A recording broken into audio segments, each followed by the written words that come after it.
Place à présent au débat autour des questions au gouvernement avec nos députés.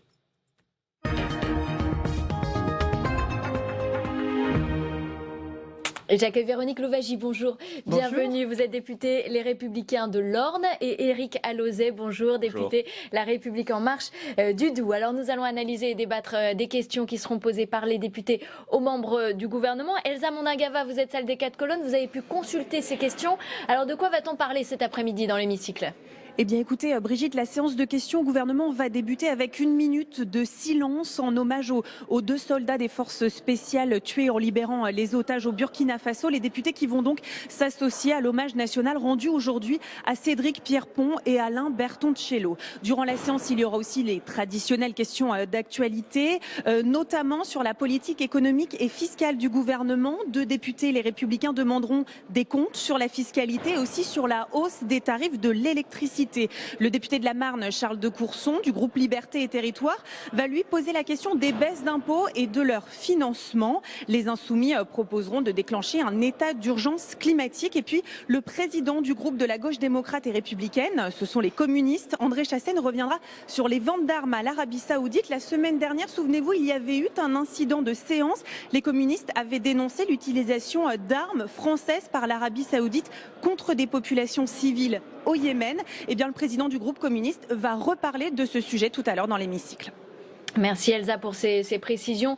Vous l'avez dit, la séance va débuter par 1 minute d'hommage dans l'hémicycle de l'Assemblée après les polémiques du week-end. L'heure est ce matin à l'unité nationale, quand le président a célébré une cérémonie aux Invalides. Ce matin, Frédéric Lardet, qui est député La République En Marche de Haute-Savoie, va poser une question à la ministre des Armées, Florence Parly, et elle est à vos côtés, Elsa.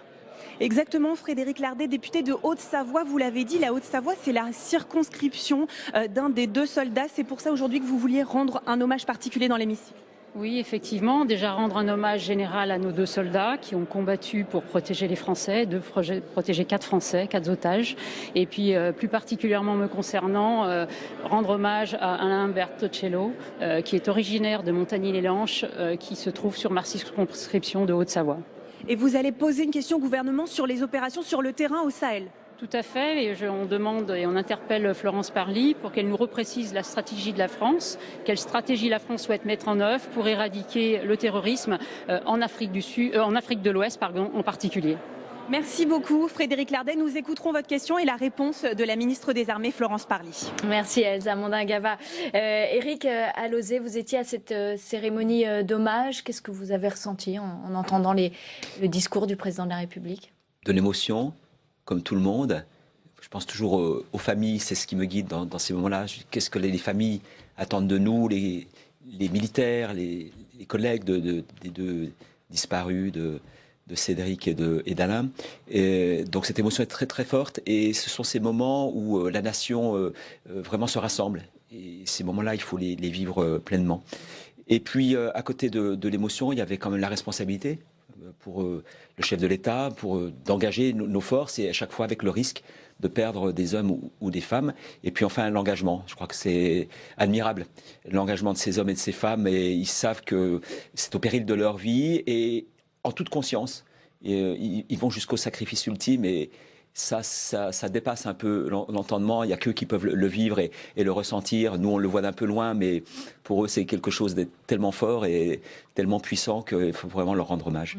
En tant que député de l'opposition, Véronique Louwagie, il doit y avoir une unité nationale aujourd'hui, alors que cet hommage a été rendu à nos 2 militaires. Oui, je crois que c'est l'unité nationale qui doit prévaloir, parce que ce sont des moments bouleversants. Ces silences qui ont existé ce matin nous ont tous, je dirais, pris avec beaucoup d'émotions. Et je Alors pense qu'on voit l'image des 2 cercueils revêtus de ce drapeau bleu. Il faut remettre en perspective les engagements de ces hommes et de ces femmes qui ont un métier, une profession très exigeante, qui interviennent dans des conditions difficiles. Et leurs familles, d'ailleurs, font beaucoup de sacrifices au regard des engagements de ces personnes. Je pense qu'il faut aussi le dire. Et il faut que nous puissions mettre à l'honneur régulièrement les engagements de ces personnes qui œuvrent pour notre sécurité, pour la sécurité des biens, qui nous protègent, qui nous défendent. On peut penser aux sapeurs-pompiers, aux gendarmes, aux soldats. Et je crois que c'est très important de remettre ça. Ils étaient d'ailleurs ce matin sur le pont Alexandre III quand est passé le cortège funéraire. Éric Alauzet, cette opération au Sahel, puisque finalement ces 2 militaires sont tombés là au Bénin, elle est toujours justifiée aujourd'hui, elle a toujours lieu d'être, ou est-ce qu'il faut revoir certains objectifs, comme le disait Frédéric Lardet, qui va interroger la ministre des Armées cet après-midi? Oui, il faut repréciser les choses sans doute, parce qu'on perd le fil peut-être avec le temps qui passe. Mais je me souviens que dès le début, régulièrement, des gens m'interpellent en me demandant, mais qu'est-ce qu'on va faire là-bas? On n'est pas loin de l'Europe quand même, il faut bien comprendre, et que le terrorisme, il s'organise, il progresse en tache d'huile, il passe de pays en pays, on le voit, comment la porosité des frontières fait qu'on passe très vite, on passe très vite d'un pays à l'autre. Mais est-ce que 4500 hommes sur un territoire qui est plus grand que l'Europe, finalement, est-ce que ça peut freiner le terrorisme, ou est-ce que c'est vraiment une petite goutte d'eau? On en mettrait 10 000 qu'on pourrait dire que c'est aussi suffisant par rapport à l'immensité du territoire. C'est déjà un effort conséquent que fait la France. Elle le fait malheureusement un peu seule, même si elle a le soutien moral de l'Europe. On aimerait avoir un système plus coopératif. D'ailleurs, c'est une des questions du débat européen actuellement, d'une défense européenne et du financement de cette action. Donc l'Europe nous dit merci pour l'action que nous menons là-bas, mais on la mène, alors avec l'assentiment bien sûr, des Nations Unies et de la communauté européenne, mais quand même, pour ce qui est de l'engagement des forces et du financement, c'est la France un peu seule qui l'assume, et c'est sans doute notre vocation à le faire. Véronique Louwagie, vous aussi, vous souhaitez qu'on reprécise un peu l'objectif de cette opération Barkhane, on le rappelle, lancée en 2014 par François Hollande? Je crois que 5 ans après, il est tout à fait légitime de refaire un état des lieux pour faire le diagnostic finalement de ce qui a été fait, de la situation actuelle, de ce qui reste à faire, de mesurer également, je dirais, les coordinations qui peuvent être effectuées avec d'autres pays. Je crois que voilà, à un moment donné, il faut faire une évaluation et se reposer la question de la nécessité ou non de poursuivre, et après mesurer les conditions dans lesquelles la France poursuit.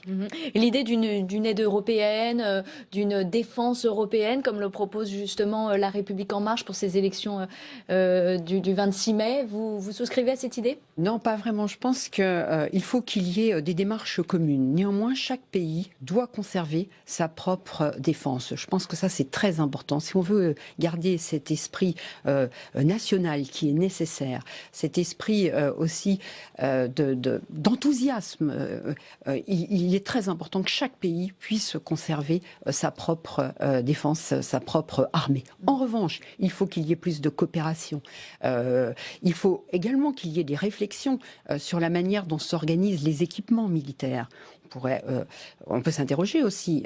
Aujourd'hui, chaque pays fait l'acquisition de ses propres équipements militaires sans coordination, alors qu'il serait souhaitable, intéressant, d'avoir des équipements similaires et une organisation qui permette d'être beaucoup plus armée, finalement, entre guillemets, en cas de conflit. Alors, autre question cet après-midi dans l'hémicycle, elle concerne les baisses d'impôts annoncées par le président de la République récemment et leur financement. Question posée par Charles de Courson, député Liberté et Territoire de la Marne, membre de la Commission des Finances, et il est à vos côtés, Elsa Mondragava. Exactement, Emmanuel Macron a promis des baisses d'impôts pour quasiment tous les Français. Vous allez demander quoi? Combien ça coûte? Comment on finance? Non, mais le président a annoncé que dans la loi de finances pour 2020, il y aurait une baisse de 5 milliards de l'impôt sur le revenu, et les ministres ont précisé pour 90% des 43% qui payent l'impôt. Parce qu'il faut rappeler qu'il n'y a que 43% des ménages qui payent l'impôt. Et il a ajouté, quand tu lui as dit mais comment vous financez les 5 milliards, il a évoqué la piste notamment de la baisse des niches fiscales concernant les entreprises. Alors, il me semble que cette position du président pose 3 questions. La première, c'est qu'on avait cru comprendre que pendant 2 ans, la priorité, c'était la compétitivité des entreprises. Alors, faire payer aux entreprises le financement de tout ou partie d'une baisse qui profite aux ménages, c'est exactement l'inverse de ce qui a été fait pendant 2 ans. D'où la question, mais est-ce que le gouvernement est en train complètement de changer de politique? C'est-à-dire, il fait du Keynes au lieu de faire de l'Adam Smith. La deuxième question, elle concerne les modalités de cette baisse. On nous parle de 90% des 43%. Très bien, mais est-ce que ça veut dire que les 10% les plus aisés n'auront droit à rien? Mais par quel mécanisme on aboutit, puisque c'est un impôt progressif? Et puis, comment on réduit pour les 90% des fameux 43%. Et puis une dernière question qui est, quelles sont les niches fiscales concernant les entreprises qu'on va réduire ou supprimer, sachant que ça fait que 40 milliards et qu'il y a déjà 6 milliards mis de côté qui sont le crédit d'impôt recherche auquel on ne touchera pas. Donc il reste 34 milliards. Voilà les 3 questions qu'on va poser au ministre de l'économie. Et on voit donc Monsieur Decour, son spécialiste des finances, que vous avez sorti donc votre calculatrice. On attendra la réponse du gouvernement dans l'hémicycle. Merci Elsa pour cette interview. Éric Alauzet, il n'y a pas une forme de contradiction, comme le dit finalement le député Charles de Courson? On fait une politique pro-entreprise et puis on s'attaque aux niches fiscales. Finalement, s'attaquer à une niche fiscale, supprimer une niche fiscale, c'est un peu une hausse d'impôt. Oui, bon, je reconnais bien la rigueur intellectuelle de notre collègue et il est très tenace sur. Voilà, il y a des plus, il y a des moins, il faut que ça rentre dans la boîte, quoi, hein. Alors, déjà, pour les Français qui vont en bénéficier, c'est une bonne nouvelle. Il posait une première question, les 90%, comment on les fait? Bon, effectivement, on va abaisser les seuils des premières tranches. Ça concerne tranche à 14%, tranche à 30%. Et mécaniquement, tout. Donc on crée une nouvelle tranche, c'est ça? À 11% éventuellement? On la remplace. On ne crée pas une. Ça pourrait être un remplacement de passer de 14 à 11. Ce n'est pas forcément une nouvelle tranche. On abaisse les 2 premières tranches. Donc mécaniquement, tout le monde en bénéficie jusqu'au 100%. Mais comme l'idée, c'est quand même d'aider les plus modestes et la classe moyenne, on peut considérer que les 10% les plus aisés, dont je fais partie, peuvent payer le même impôt qu'aujourd'hui. Et donc, on pourrait trouver, par exemple, c'est une piste, hein, abaisser le seuil d'imposition. C'est 71 000 euros, par exemple, pour la tranche à 40%. On pourrait l'abaisser à 66. Enfin, trouver le bon seuil. Voilà. Donc, 90% des Français pourront en bénéficier avec 200, 300 à 400 euros de bénéfices par an. Maintenant, comment on le finance? C'est effectivement une question importante. Des économies budgétaires, d'une part, il y a une niche qui a été proposée par votre collègue, Madame Louwagie, que vous avez soutenue, une PPL plus exactement, un projet de loi par Éric Woerth, qui proposait à peu près le même montant, 15-20 milliards de bénéfices pour les ménages, donc il faut bien le financer d'une façon ou d'une autre. Et puis, effectivement, des niches fiscales pour les entreprises. Je vous rappelle que parallèlement aux efforts qui ont été faits les années précédentes, dans la législature précédente et au début de ce mandat, on continue les baisses d'impôts pour les entreprises. Notamment l'IS va passer progressivement de 33, 30% de l'impôt sur les sociétés. Mais là, 28%, du coup, on rogne 25%. Un tout petit peu sur, donc ça va s'équilibrer. Grosso modo, ça va s'équilibrer pour les entreprises. L'aide aux entreprises reste massive. D'ailleurs, elle est souvent critiquée. Vous le savez bien, le crédit d'impôt compétitivité emploi, qui ne va plus exister d'ailleurs, hein, ce sera une baisse de charge, le pacte de responsabilité. Donc les aides aux entreprises restent très très importantes. Pour vous, ça va dans le bon sens, Véronique Louwagie? Baisse des impôts, finalement à droite, vous avez toujours soutenu ça? Oui. Baisse des impôts pour les ménages, pour les entreprises? Oui, tout à fait. Mais je voudrais avoir 2 observations préalables. La première, c'est qu'il a fallu attendre le 25 avril, alors que nous étions sortis du grand débat au 15 mars, pour avoir des annonces du président de la République, mais que par ailleurs, il reste un certain nombre de flous, et cela a été évoqué par un certain nombre de points de notre collègue Charles de Courson. Voilà, un grand nombre d'interrogations sur comment, quels sont les moyens finalement que le gouvernement se donne. Le deuxième point, c'est rappeler que depuis 2017, nous sommes, la France, le pays qui avons le plus fort taux de prélèvement obligatoire. C'est l'OCDE et Eurostat qui nous l'ont déclaré l'année passée, en novembre dernier. Voilà, donc il est important effectivement de baisser les impôts. C'est depuis ces 2 années que nous sommes ici sur ce mandat. Nous le disons, nous, au niveau des Républicains. Mais derrière, pour baisser les impôts, il faut, parce que nous avons cette contrainte du déficit public qui est là. Vous, il faut rappeler que vous étiez pour baisser les dépenses les impôts. Nous ne pouvons baisser l'impôt sur le revenu pour tous. Hein. Voilà, ce que proposait la droite avant la fin du grand débat. Voilà, tout à fait. On propose donc un certain nombre de choses aussi, comme réindexer toutes les pensions retraite. Nous proposons également de revenir sur un certain nombre de dispositifs du quotient familial, voilà, pour redonner du pouvoir d'achat. Mais comme vous dites, il faut financer tout ça. Voilà. Donc on coupe dans les dépenses? Il faut intervenir sur les dépenses. Et les dépenses publiques, nous avons des possibilités d'intervention. Il faut rappeler que nous avons 8 points de PIB de différence au niveau de nos dépenses publiques par rapport à la moyenne européenne. C'est énorme, c'est quasiment plus de 200 milliards d'euros. Donc il y a des possibilités. Aujourd'hui, le gouvernement a demandé aux collectivités territoriales depuis quelques années de faire des efforts.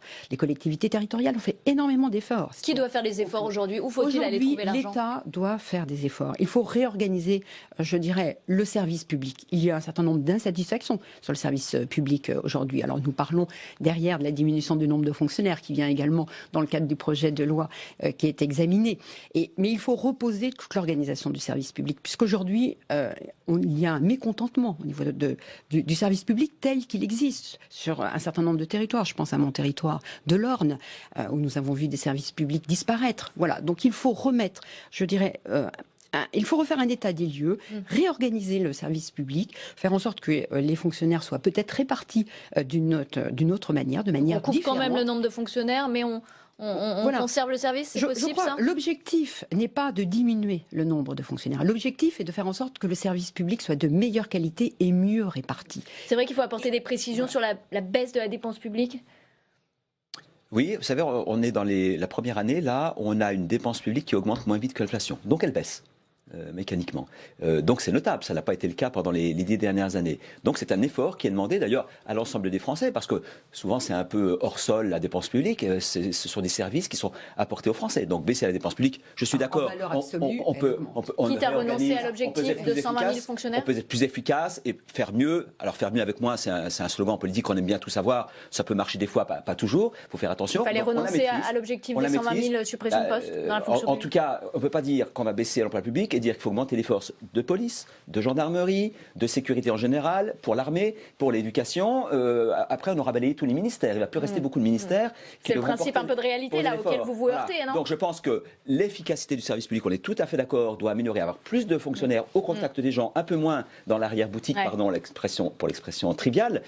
Ça doit pouvoir permettre de faire quelques économies en étant meilleur. Voilà. 14h50, on s'arrête là. J'espère qu'il n'est pas pieux. Merci Éric Alauzet, député de la République En Marche du Doubs. Merci Véronique Louwagie, députée Les Républicains de l'Orne. Vous retrouvez tout de suite Daniel Sportiello et son invité dans l'hémicycle de l'Assemblée nationale. Pour ma part, j'aurai le plaisir de vous retrouver juste après les questions au gouvernement.